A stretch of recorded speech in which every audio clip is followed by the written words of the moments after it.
On va écouter Patrick Cohen qui incarne forcément un journalisme en France, un journalisme politique, lui et d'autres.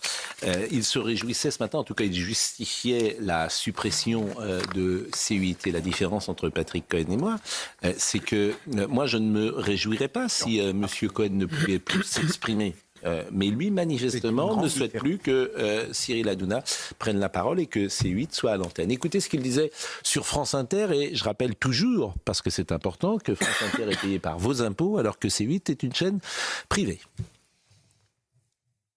Hier soir, Éric Ciotti est venu en soutien sur le plateau, pendant que Marine Le Pen fustigeait les ayatollahs de la pensée unique et que Laurent Wauquiez promettait de supprimer l'Arcom, autorité obscur. Même son rival pour la présidence de LR, Bruno Retailleau, qui comme ministre devrait défendre l'autorité de la chose jugée, et donc la décision du Conseil d'État, est allé de sa déploration. Le soutien n'était pas aussi large en juillet dernier quand l'Arcom a pris sa décision, sans doute un mouvement d'allégeance à celui qui apparaît comme le parrain de toutes les droites, Vincent Bolloré. Des droites converties à la dérégulation. Oui, comme Elon Musk qui ne veut pas de modération sur les réseaux, comme le vice-président américain J.D. Vance qui a fait la leçon aux Européens sur ce thème à Munich. Il y a un effet Trump dans cette furieuse envie d'éradiquer les garde-fous. Mais en France, ça ne se passe pas comme ça. La liberté, ce n'est pas seulement de pouvoir tout dire ou presque tout, c'est aussi de faire respecter sa vie privée, son image, son honneur, sa réputation, de ne pas subir de campagne de haine ou de dénigrement en raison de son appartenance ethnique ou religieuse,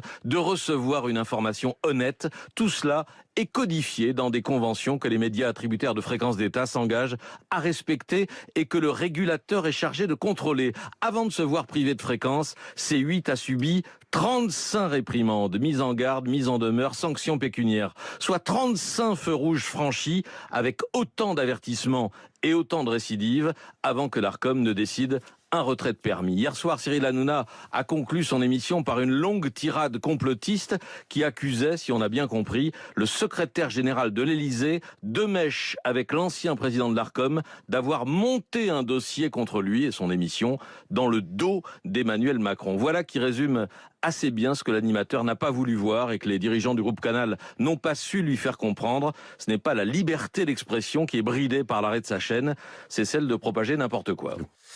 Non mais l'attaque personnelle, le parrain de la droite. Bien sûr. Il parle de Vincent Bolloré de cette manière-là. Donc le parrain, c'est connoté mafia. Oui, Très clairement, c'est connoté mafia. Il parle lui-même. Moi, je pense que l'Arcom devrait intervenir sur ce mot-là. C'est d'autant plus outrancier qu'ils sont minoritaires.